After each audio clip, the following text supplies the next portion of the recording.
ಕರ್ತನಲ್ಲಿ ನಮಗೆ ಅತ್ಯಂತ ಪ್ರಿಯರಾದ ದೇವಮಕ್ಕಳೆಲ್ಲರಿಗೂ ಯೇಸು ಕ್ರಿಸ್ತನ ಉನ್ನತವಾದ ಶ್ರೇಷ್ಠವಾದ ಅತ್ಯುನ್ನತವಾದ ನಾಮದಲ್ಲಿ ಶುಭವನ್ನು ತಿಳಿಸುತ್ತೇನೆ. ಎಲ್ಲರೂ ಚೆನ್ನಾಗಿದ್ದೀರಾ, ಕ್ಷೇಮವಾಗಿದ್ದೀರಾ? ನೀವು ಹಾಗೂ ನಿಮ್ಮ ಮಕ್ಕಳು ಆಧ್ಯಾತ್ಮಿಕವಾಗಿ ಬಲಪಡುತ್ತಿದ್ದೀರಾ?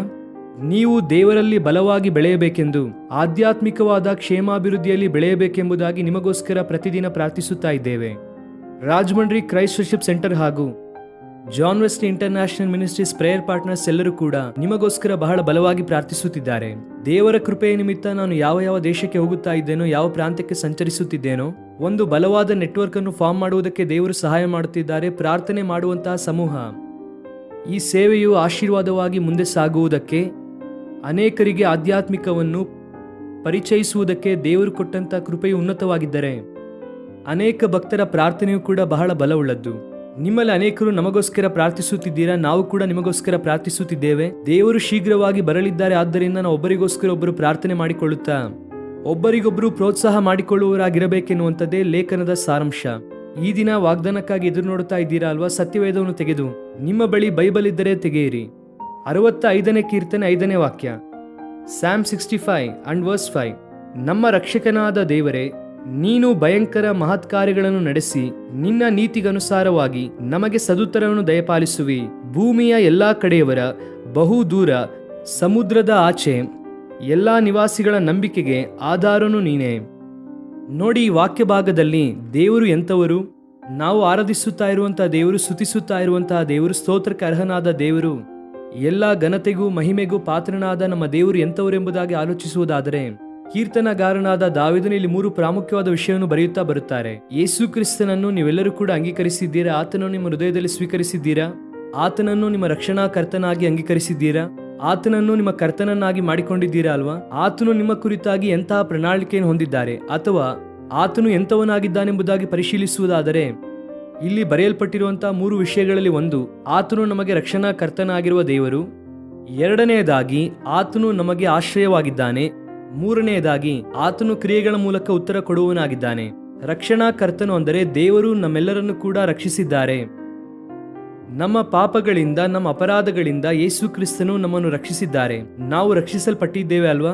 ನಂಬಿಕೆಯ ಮೂಲಕವೇ, ಕೃಪೆಯ ನಿಮಿತ್ತದಿಂದಲೇ ನೀವೇನಾಗಿದ್ದೀರಾ? ರಕ್ಷಿಸಲ್ಪಟ್ಟಿದ್ದೀರಾ. ಯೇಸು ಕ್ರಿಸ್ತನು ನಮ್ಮ ರಕ್ಷಣಾ ಕರ್ತನು. ಆತನು ಈ ಲೋಕಕ್ಕೆ ಎಲ್ಲಾ ಮನುಷ್ಯರನ್ನು ರಕ್ಷಿಸುವುದಕ್ಕೋಸ್ಕರವಾಗಿಯೇ ಬಂದರು.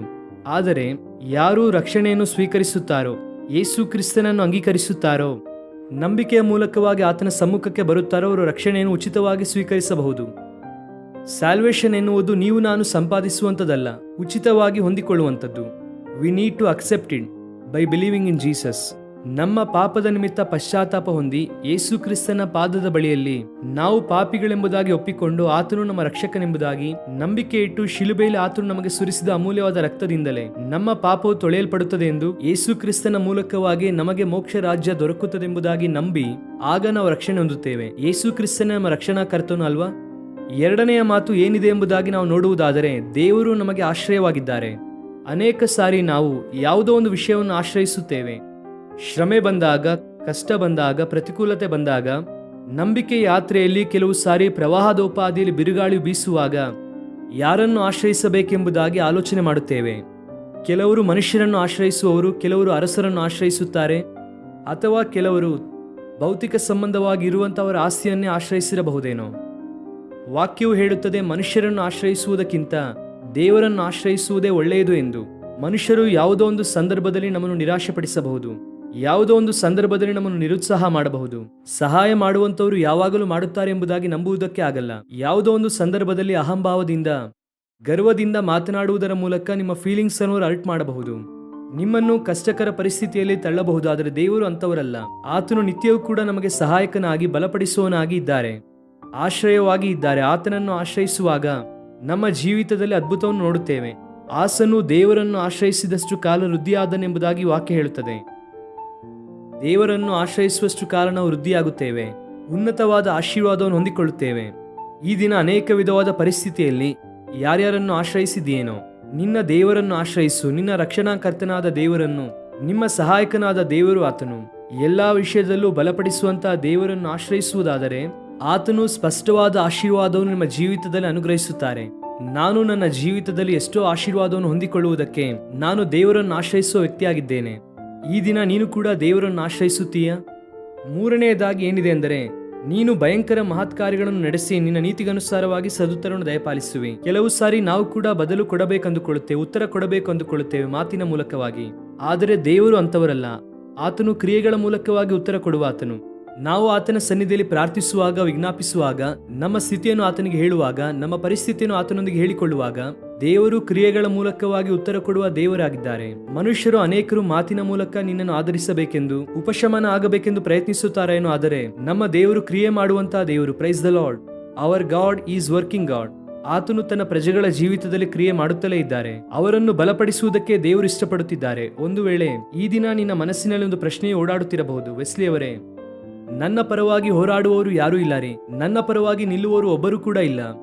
ಯಾರಿಗಾದ್ರೂ ಕಷ್ಟ ಬಂದಾಗ ನಾನು ಎಲ್ಲರಿಗೋಸ್ಕರವಾಗಿ ನಿಲ್ಲುತ್ತೇನೆ, ಆದರೆ ನನಗೆ ಕಷ್ಟ ಬಂದಾಗ ಯಾರು ಕೂಡ ನಿಲ್ಲುತ್ತಿಲ್ಲ ಎನ್ನುವಂತ ಬಾಧೆ ನಿನ್ನಲ್ಲಿ ಇದೆಯೇನೋ? ನಿನ್ನ ದೇವರು ಭಯಂಕರ ಮಹತ್ ಕಾರ್ಯಗಳನ್ನು ನಡೆಸಿ ನಿನಗೆ ಉತ್ತರವನ್ನು ದಯಪಾಲಿಸುತ್ತಾರೆ. ನಂಬಿದವರು ದೇವರಿಗೆ ಸ್ತೋತ್ರ ಹೇಳೋಣ. ಹಾಲೆಲೂಯಾ.